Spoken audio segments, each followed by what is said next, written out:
Bismillahirrahmanirrahim. Assalamualaikum warahmatullahi wabarakatuh. Waalaikumsalam warahmatullahi wabarakatuh.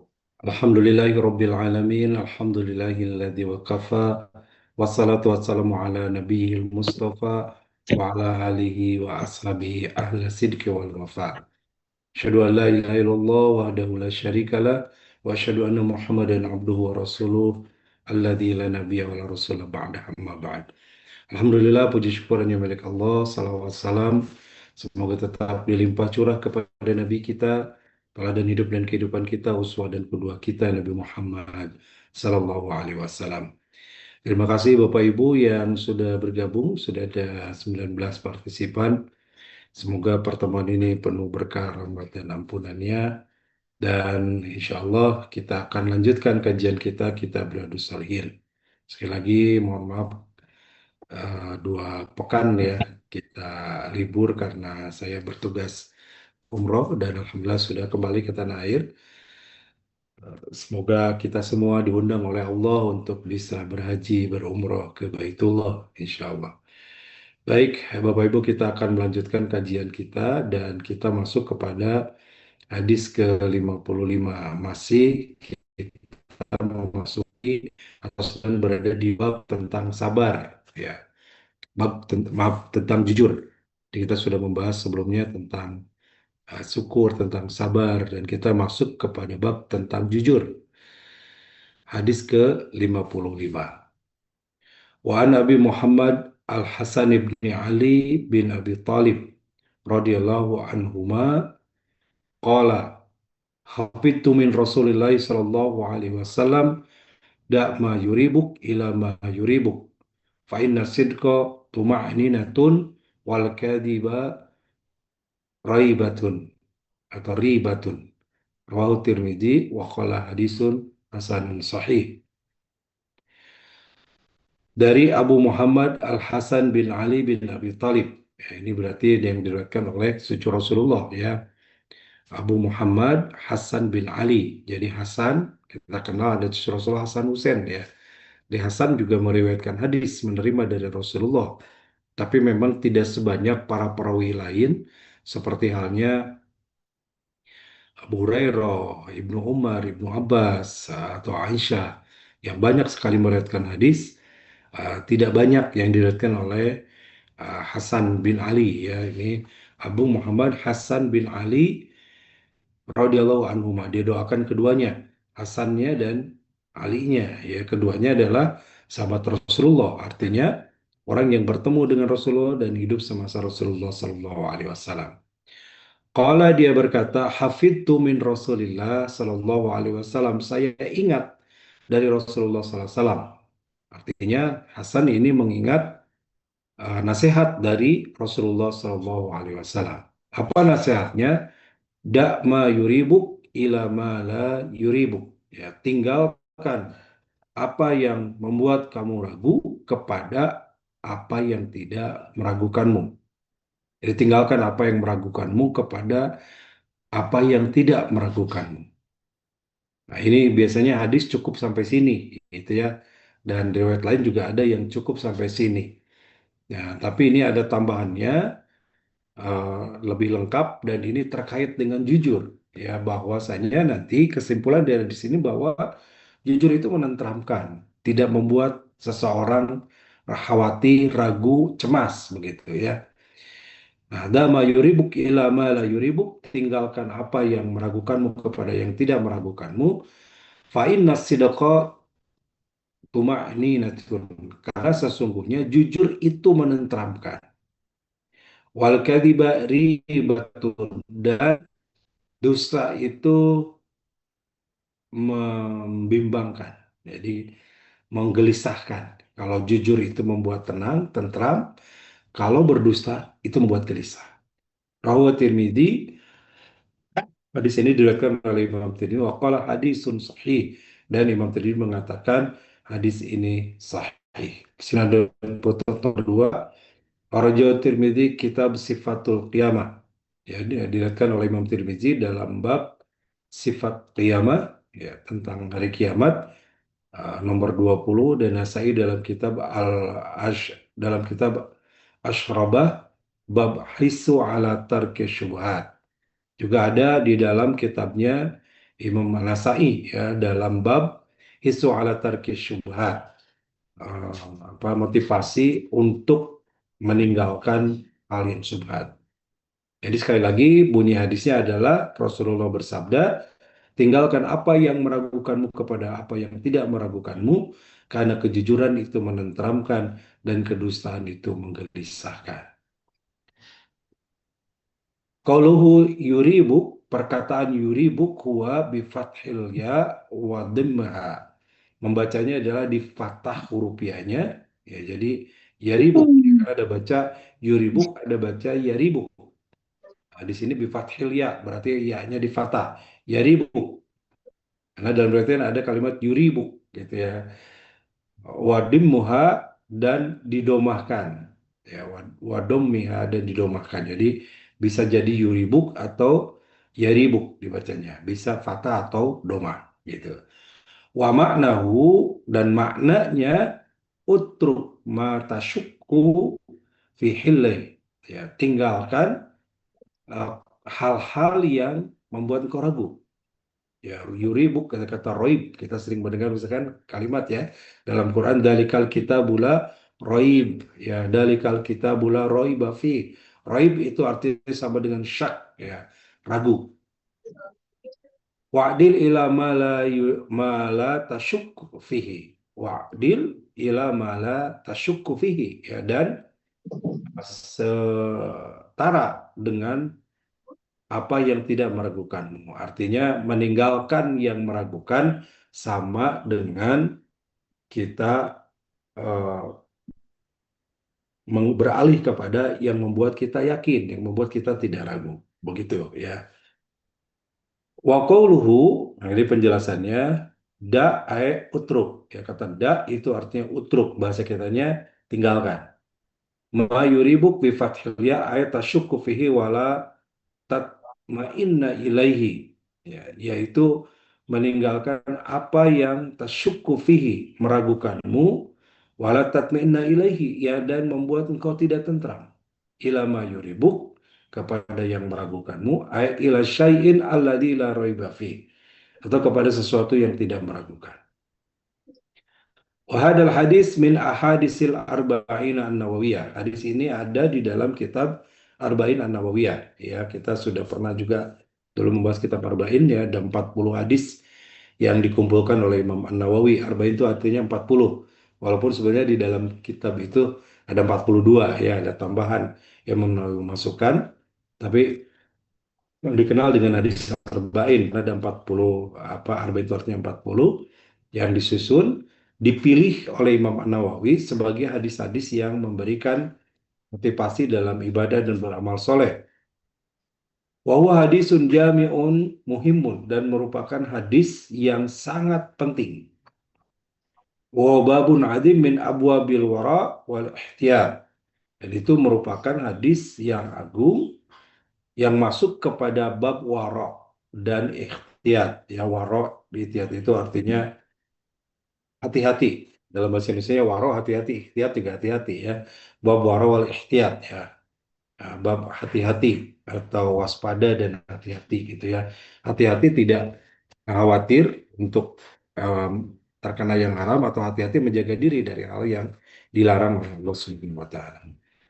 Waqad salaka ahlul ilmi rahimahullahu fi abwabil fiqhi hadal maslak, dan para ahli ilmu di bidang fikih telah menempuh jalan salakal ilmi rahimahumullah, semoga Allah merahmati mereka, fi abwabil fikih hadal al maslak ya, pada bab fikih yang di dalamnya mereka menjelaskan banyak hal bahwa ukhdasu bijanibil ihtiyat wa dzakara dzalika asyaul katsira, dan mereka menjelaskan banyak hal tentang kehati-hatian ini.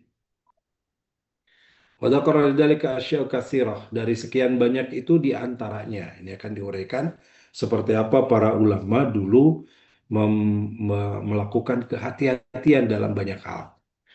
Minha, yang pertama, Insanun asaba thawbahu binajasah. Seseorang yang bajunya terkena najis. Wala yadari hal hiya fi muqaddami thawb au fi muakhirihi. Dan dia tidak tahu apakah najisnya itu ada di bagian depan atau belakang dari pakaiannya. In ghasala al-muqaddam wa sab indahu ribatun la ihtimalun an takunu fi muakhirin atau ya ketika dia mencuci bagian depannya ternyata ragu karena bisa jadi kemungkinan ada di bagian belakangnya. Wa inna ghasala al-muakhir rasala indahu ribatun lihtimali an takuna fil muqaddami thawb. Atau juga sebaliknya ketika mencuci belakangnya khawatir ada justru najisnya itu di bagian depannya.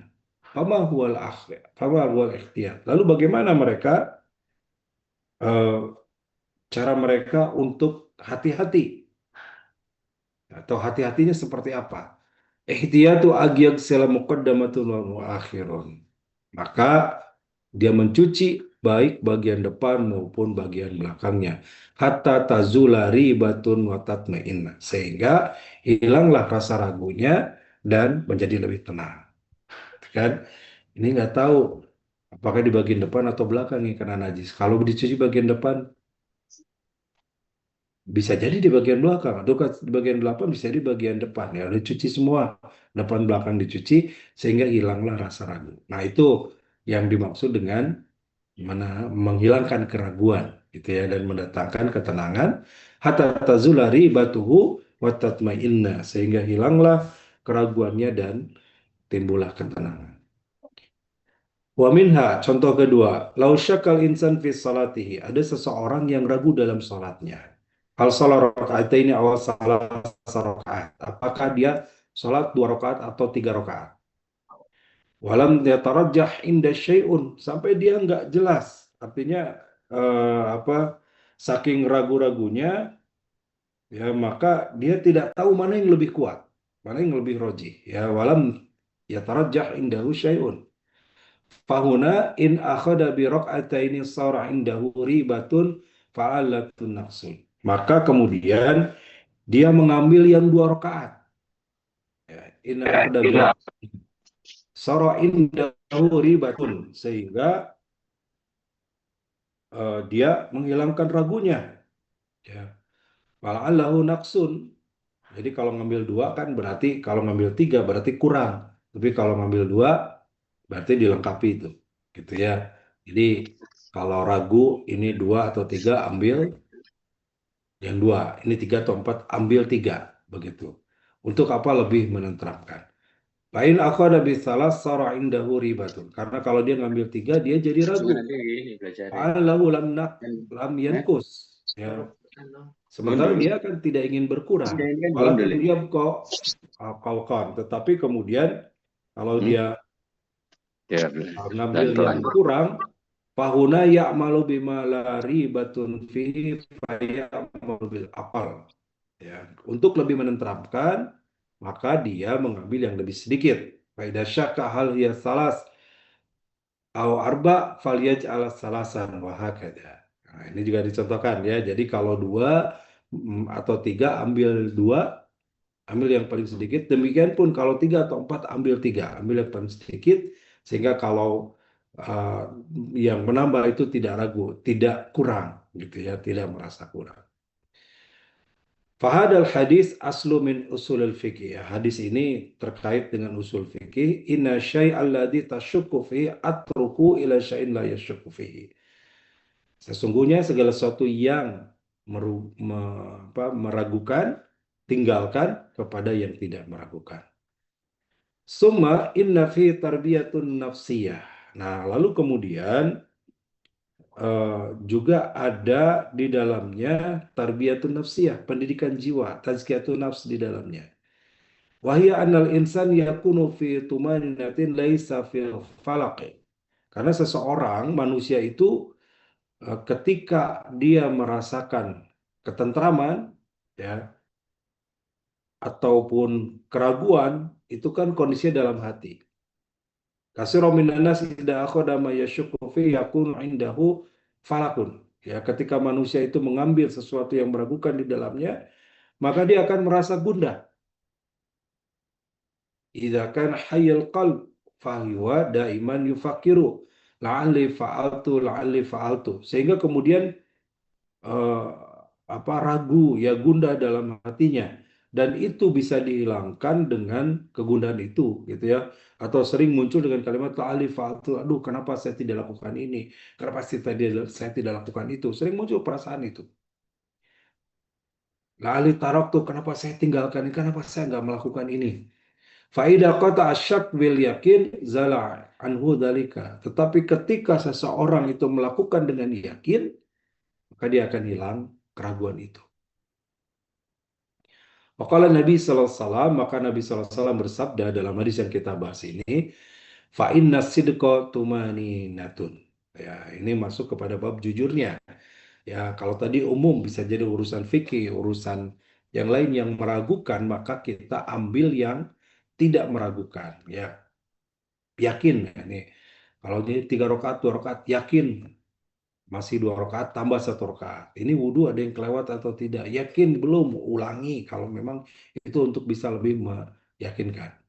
Nah, tapi dalam urusan nafs tadi tazkiyatun nafs ya, Rasulullah menyebutkan dalam bab jujur ini fa inna sidqa tumaninatun, bahwa jujur itu menenteramkan.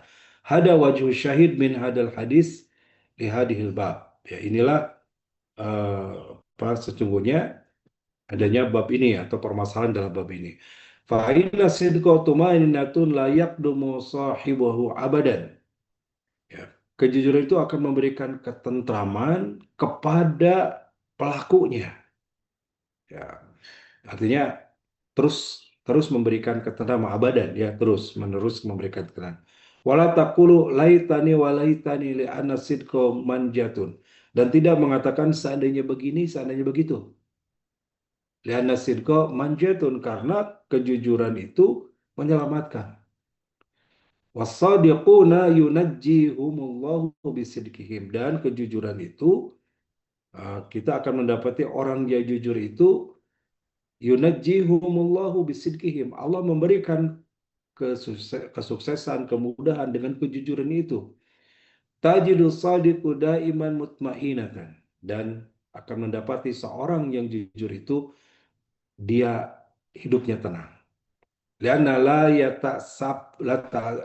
yata'assafu ala syai'in hasala au syai'in yasulu bil mustaqbil lianna sidku wa man sadaqa najan. Ya, karena apa yang telah terjadi atau apa yang akan terjadi di masa datang, lianna sidku wa man sadaqa najan. Dengan kejujuran itu membuat seseorang bisa selamat, bisa sukses. Itu ya. Jadi untuk hari ini dan selanjutnya, kalau orang jujur itu tenang. Gitu. Amal kadibu, adapun dusta, ini sebaliknya ya. Pabayana Nabi Shallallahu Alaihi Wasallam annahu ribatun. Rasulullah SAW menjelaskan dengan kalimat ribatun dalam hadis ini. Lihada tajidu awala man yartabu fil kadib nafsahu. Ayartabul kadib hal yatasaddaq hal yasdikun hal yasdiqahun nas aula yasdikun. Ya, dusta itu sebagaimana dijelaskan oleh Rasulullah, ribatun, keraguan. Yang roibah tadi, raibatun atau ribatun. Lihada tajidu awalaman yartabu fil kadib nafsahu. Karena orang yang pertama kali ragu terhadap kebohongan itu adalah dirinya sendiri. Bayartabul kadib, maka pelakunya itu sendiri, orangnya itu sendiri, meragukan dirinya. Hal yatasaddaqun nasu awla yatasaddaq. Apakah saya ini akan dipercaya orang-orang atau tidak? Kan kalau orang dusta itu khawatir kedustaannya itu diketahui orang, khawatir eh, orang nggak percaya dengan apa yang dia katakan. Ada dia sendiri nggak apa mengakui bahwa yang dilakukan itu nggak benar, gitu ya, nggak sesuai. Apa yang dilakukan itu dusta. Walihada tajidul kadib ida akhbaraka bil khabar qawma yukhallifu billahi annahu sadiq. Oleh karena itu, jika seseorang yang berdusta itu ya ida akhbar kabil khabar, memberi informasi dengan satu berita, qauma yahlifu billahi an-nasib. Ya, kemudian dia akan bersumpah dengan Allah atau atas nama Allah. Li'alla yurtaba fi khabrihi, ya, untuk eh, agar orang itu yakin dengan apa yang dia sampaikan, ma'anau mahalun ribatun, padahal dalam dirinya itu disertai dengan keraguan. Dan banyak yang mengatasnamakan Allah demi Allah, padahal sebenarnya dia demi Allah saya tidak melakukan, padahal dia yang melakukan. Itu kan berlipat tuh, dia dosanya, keburukannya. Tajidul munafiqina masalan yahlifuna billahi ma qalu. Nah, dicontohkan oleh Rasulullah, atau maaf, dicontohkan dalam kitab ini seperti orang-orang munafik, ya. Yahlifuna billahi, mereka membedai ataupun berdusta ya kepada Allah. Kalau mereka mengatakan walakinnahum fi ribatin, akan tetapi mereka di dalam keraguan.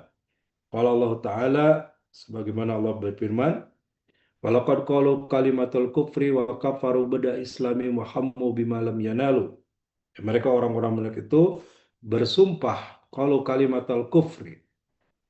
Ya, mereka bersumpah dengan kekafiran mereka ba'da islamihim, setelah mereka Islam, wahamu bimalam yanalu, dan mereka ada dalam keraguan itu. Ya, ini surat At-Taubah ayat 74. Jadi dia bertemu dengan orang beriman, bertemu dengan orang yang mukmin, dia mengatakan beriman. Bahkan sumpah saya beriman, padahal hatinya tidak. Ayatnya sering kita dengar, ya. Wa idza laqul ladzina amanu qalu amanna wa idza khalau ila syayatinihim qalu inna ma'akum innama nahnu mustahzi'un.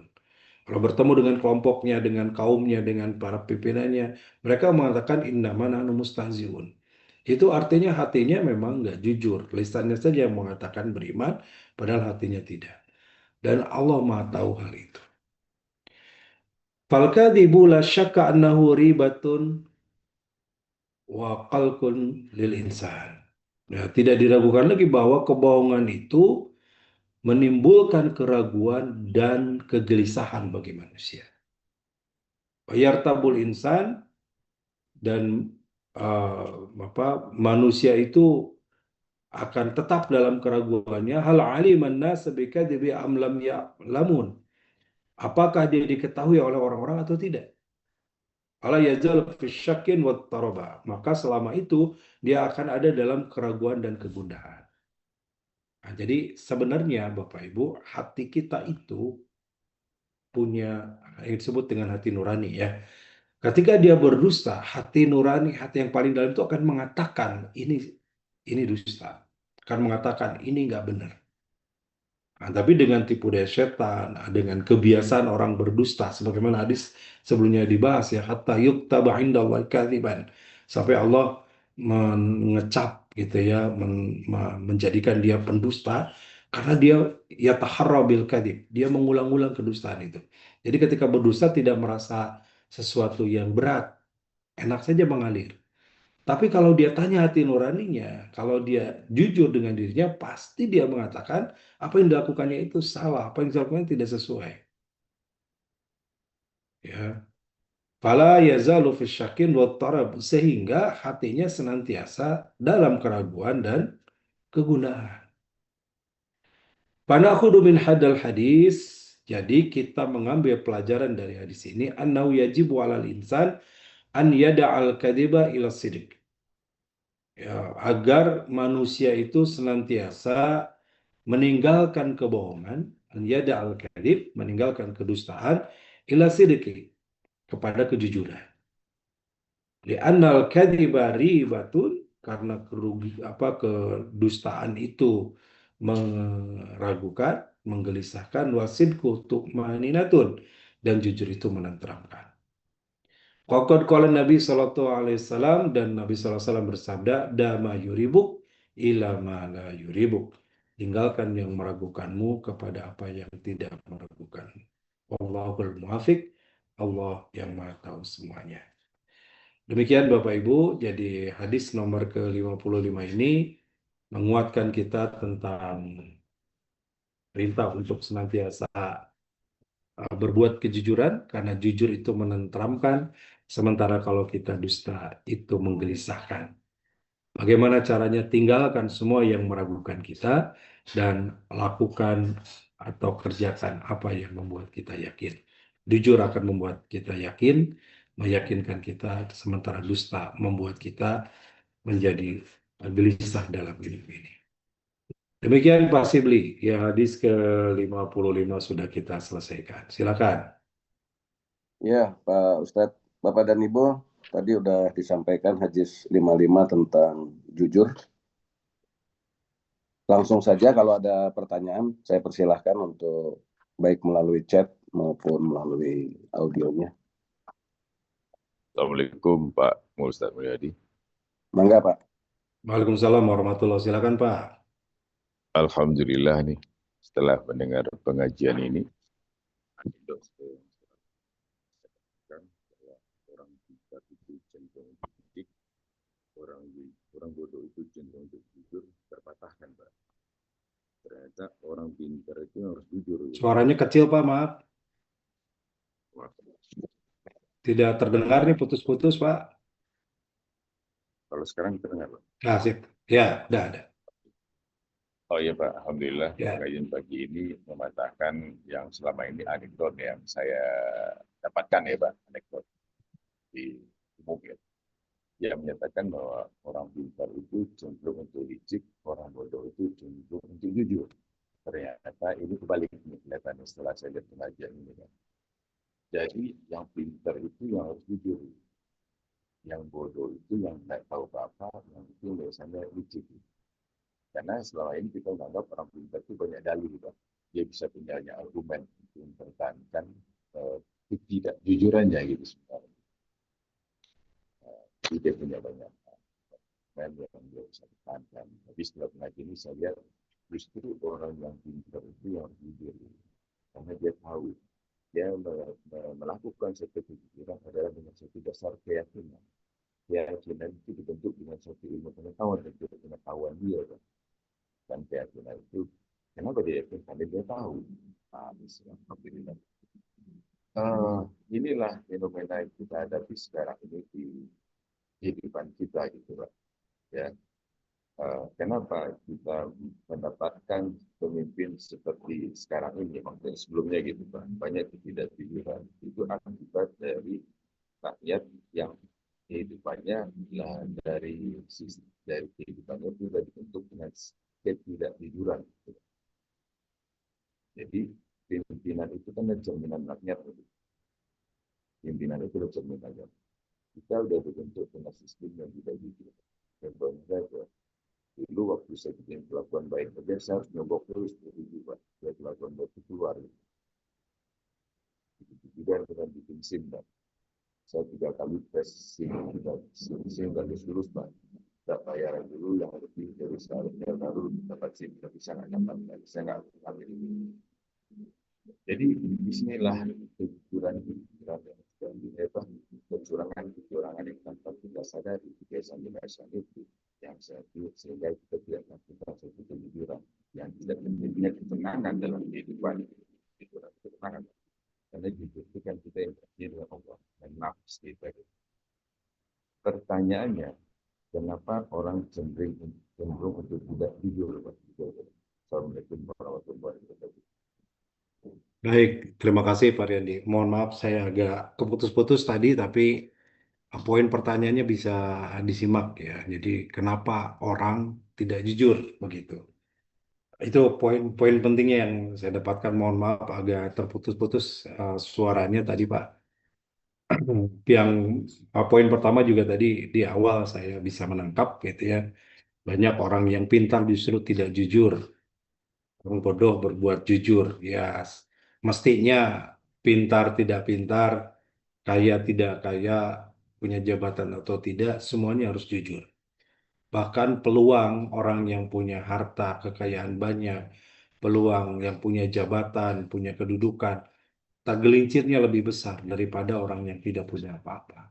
Ya, pejabat yang diberi amanah jabatan itu tidak lama, tapi pertanggungjawabannya yang lama. Namun demikian, peluang buat tidak jujur jadi lebih besar daripada yang tidak punya jabatan. Ya, tidak punya jabatan mau berbuat curang apa, tapi yang punya jabatan peluangnya ada, jadi lebih besar. Oleh karena itu, semua pihak, semua orang harus berperilaku, berbuat jujur. Itu yang pertama. Yang kedua, tadi pertanyaannya, kenapa orang berbuat tidak jujur? Ya, kejujuran ini kalau kita bahas dalam kitab ini tadi disebutkan bahwa ada yang pembahasan tentang fikih ya, tadi seperti halnya orang yang sholat itu ragu sehingga tinggalkan keraguannya dengan dia meyakini atau ambil rokaat yang paling sedikit, atau di dalam urusan tadi najis gitu ya, yang sebelah mana ya semuanya aja dicuci supaya itu bersih, itu kan urusan fikih ya. Ya, tapi kemudian di sini dijelaskan fi tarbiyatun nafs, dalam mendidik jiwa atau mentazkiyatun nafs, maka kejujuran ini terkait dengan bagaimana kita jujur ke dalam hati kita. Jadi gini, kalau kita dusta, orang lain mungkin bisa tahu kedustaan kita, bisa tidak. Ya, ada orang yang begitu pandai menutupi kedustaannya sehingga orang tidak tahu bahwa dia sedang berdusta. Ada ya. Ya, tapi satu, kita yakin Allah tidak bisa dibohongi. Kalaupun dia pandai berdusta, pasti ada catatannya, ada eh, apa, ada eh, amal baik itu di hadapan Allah akan ada balasannya, kan begitu ya. Nah, yang kedua, apa penyebab orang tidak jujur? Setan. Setan itu pajalat husyayatin. Manusia pada umumnya adalah cenderung berbuat baik. Manusia pada fitrahnya adalah beramal soleh atau berkeyakinan meyakini Allah sebagai Tuhannya dan ingin berbuat baik dalam hidupnya. Tapi kemudian dalam hadis riwayat Imam Bukhari dia kata Rasul bersabda pajalat husyayatin. Setan kemudian mencuri dirinya. Ya, tanda kutip mencuri ini artinya memalingkan dari kebenaran, dari kejujuran, dari apa berkata yang baik, itu dipalingkan oleh setan. Nah, ketika seseorang mengikuti tipu daya setan, nah, tipu daya setan ini membuat was-was tadi, tidak yakin, membuat ragu, membuat khawatir, membuat gelisah, dan itu dalam bentuk ketidakjujuran, gitu ya. Maka ketika seseorang mengikuti tipu daya itu, dia akan terjerumus dengan tipu daya setan itu. Itulah yang membuat orang kemudian tidak jujur, begitu dalam hidupnya. Yang ketiga adalah berangkat dari kebiasaan. Ya, sebagaimana di sebelumnya, ya bahwasanya farrajulu yataharra bisidqi hatta yuktaba indallahi siddiqan. Seseorang yang dia senantiasa berbuat jujur, berupaya berlaku jujur, sampai kemudian kesehariannya dia jujur, maka akan sulit dia berbuat dusta. Hatta yuktaba indallahi sadiqan, sampai dicatat di sisi Allah, ya dicap kalau bahasa kita, orang yang jujur. Nah, dia terkenal jujur gitu ya. Ada guru sederhana, atau mungkin bukan guru ya. Ya dia apa pegawai yang sederhana, gajinya nggak besar, tapi dia jujur. Ada polisi, dia punya pangkat, tapi dia tidak mau mengambil yang bukan haknya, tidak mau memanfaatkan pangkat dan kedudukannya. Dia berbuat jujur. Itu dicatat oleh orang-orang yang dikenal. Oh, bapak itu mau jujur, dia mau polisi jujur, dia mau pejabat jujur, dikenal tuh karena dicatat di sisi Allah sadikon. Ya. Kenapa? Karena kesehariannya terbiasa atau selalu berbuat jujur. Sebaliknya kalau dia selalu dusta, satu kali ketahuan, dua kali ketahuan, tiga kali ketahuan, hatta yuktaba indallahi kadziban, dicatat di sisi Allah sebagai pendusta, maka orang-orang pun akan ngecap dia pendusta. Ah, dia pendusta. Ah, janganlah bisnis sama dia. Kemarin juga dia pakai bohong. Ah, janganlah percaya omongannya. Kemarin juga saya ketipu dan seterusnya. Nah, mungkin saat itu dia tidak akan berdusta, tetapi ketika orang sudah mengklaim, mencap dia pendusta itu agak sulit. Nah, itulah yang artinya kalau sudah kebiasaan, itu juga diantara membuat dia kenapa berbuat dusta? Karena sudah kebiasaan sehingga jadi dusta. Dan hati-hatinya, sebagaimana hadis sebelumnya juga, dusta itu ciri dari orang munafik. Ya, innal munafiqina ayatul munafiqina salasat idza haddatsa kadzaba. Seorang yang berdusta berarti dia tidak jujur. Dia berdusta, itu adalah ciri munafik. Kenapa disebut munafik? Karena dia pasti akan mengulang-ulang kedustaan itu. Dan tadi dicontohkan di pembahasan kita ya, bahwasanya orang munafik itu dia akan berat untuk beribadah, dia berat beramal soleh, dia berat melakukan kebaikan, dan kalaupun melakukan hanya penilaian manusia yang diharapkan. Rasulullah pernah bersabda, Inna asqala salati alal munafik salatil fajr wal isya. Yang paling berat salat untuk orang munafik itu salat subuh dan isya. Kenapa berat? Karena kalau zaman dulu gitu kan, subuh masih sangat dingin, sangat gelap, tidak terlihat oleh orang. Dia malas. Kalau malam udah gelap, nggak dilihat orang, nggak ada penilaian orang, nggak dilihat orang. Jadi dia malas untuk apa? Kok nggak ada yang tahu, nggak ada yang lihat. Kalau zaman sekarang mungkin terang benderang, dia bisa ada lampu. Dulu kan belum ada lampu. Jadi membuat dia malas untuk datang. Ya itu sehingga idza qamu ila sholati qamu kusala, dalam Al-Qur'an disampaikan kalau mau sholat dia sholat dengan keadaan kesal itu malas karena yuraunan nasa wala yadhkuruna illa qalila. Yang dilakukan itu hanya untuk penilaian manusia, hanya untuk dilihat oleh manusia dan tidak mengingat Allah kecuali sedikit. Begitu, mudah-mudahan bisa menjawab. Ya, nampaknya sudah jam 6 lewat, Pak Sibli. Bukan, Tat? Siap. Cukup Atas, saja. Insya oh cukup ya. Baik, Ustaz Mulyadi. Jazakallah apa yang telah disampaikan materinya. Insya Allah bermanfaat untuk kita semua. Kita akhiri taklim pagi ini dengan doa kafaratul majelis dan hamdalah. Subhanakallahumma wa bihamdika asyhadu an la ilaha illa anta astaghfiruka wa atubu ilaik. Alhamdulillahirabbil alamin. Mudah-mudahan kita diberikan kesempatan untuk jumpa lagi di Rabu pekan depan. Mohon maaf atas segala kekurangan. Wabillahi taufiq wal hidayah. Assalamualaikum warahmatullahi wabarakatuh. Waalaikumsalam warahmatullahi Terima kasih Bapak Ibu, wabarakatuh. ada 27 partisipan istiqomah ya. Jazakallah Semuanya khairan. mohon maaf.